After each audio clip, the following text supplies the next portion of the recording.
भानगढ़ का किला भारत के सबसे भूतिया स्थान के नाम से जाना जाता है और यह किला तभी शायद सबसे बड़ा अनसुलझा रहस्य बना हुआ है। रहस्यमय होने की वजह से यह जगह कई लोगों का ध्यान अपनी ओर खींचती है। यहाँ की भूतिया कहानियों के कारण काफी टूरिस्ट इसे अपनी ट्रैवलिंग लिस्ट में जरूर रखते हैं।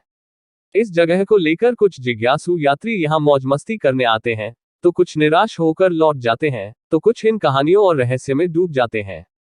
अगर आप भी इन यात्रियों में एक हैं तो जल्दी से इस किले में घूमने का प्लान जरूर बनाएं। अधिकांश लोगों का मानना है कि भानगढ़ किला भूतिया है और इसके अनेकों किस्से की वजह से लाखों लोग यहाँ घूमने की इच्छा रखते हैं। सूर्यास्त के बाद किले में प्रवेश करना बहादुरी और बेवकूफी का काम है, क्योंकि इसे पैरानॉर्मल एक्टिविटी का केंद्र माना जाता है। यही वजह है कि आर्कियोलॉजिकल सर्वे ऑफ इंडिया ने रात को यहां जाना बैन किया है। स्थानीय लोगों की मनपसंद कहानी है लोकप्रिय सम्राट माधो सिंह की, जिन्होंने गुरु बालूनाथ की स्वीकृति प्राप्त करने के बाद शहर का निर्माण किया था। वे एक तपस्वी थे जिन्हें ध्यान में रहना बेहद पसंद था। संत ने अपनी स्वीकृति इस शर्त पर दी कि महल की छाया उनके प्रार्थना स्थल पर नहीं पड़नी चाहिए। अगर ऐसा हुआ तो महल तहस नहस हो जाएगा। जब महल का निर्माण पूरा हुआ तो उसकी छाया संत के प्रार्थना स्थल पर पड़ गई और भानगढ़ उसी समय तहस नहस हो गया। संत के क्रोध को झेलने के बाद भानगढ़ तुरंत एक शापित शहर में बदल गया और इसे फिर से नहीं बसाया जा सका, क्योंकि इसमें कोई भी संरचना कभी भी जीवित रहने में कामयाब नहीं हुई। हैरानी की बात तो यह है कि बालूनाथ का तपस्या स्थल अभी भी खंडहर अवस्था में देखा जा सकता है। वैज्ञानिक भानगढ़ की कहानियों को खारिज करते हैं, लेकिन गांव के लोग अभी भी इस किले को भूतिया मानते हैं। स्थानीय निवासियों का कहना है कि उन्होंने एक औरत के चिल्लाने, चूड़ियां तोड़ने और रोने की आवाजें सुनी हैं। साथ ही उनका कहना है कि किले से संगीत की आवाजें भी आती हैं और कभी कभी उन्हें परछाइयां भी दिखाई देती हैं।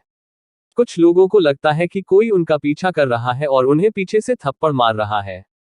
वहां से अजीब सी गंध भी आती है, ऐसा स्थानीय निवासियों का कहना है।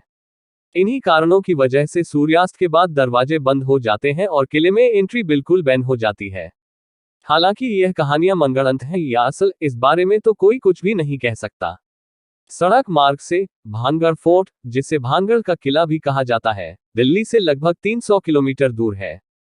अच्छा होगा अगर आप सुबह सुबह निकले और सूर्यास्त से पहले किला घूम लें, क्योंकि सूर्यास्त के बाद वहां घूमना मना है। इसके अलावा आप खुद की गाड़ी से या रेंट पर लेकर भानगढ़ किला घूमने के साथ साथ नीमराना, जयपुर, सरिस्का, अलवर भी घूम सकते हैं। ट्रेन यात्रा वैकल्पिक रूप से आप नई दिल्ली से अलवर के लिए शताब्दी एक्सप्रेस ले सकते हैं और फिर भानगढ़ किले के लिए टैक्सी का इंतजाम कर सकते हैं। हालांकि ट्रेन के लिए पहले से बुकिंग करानी होगी।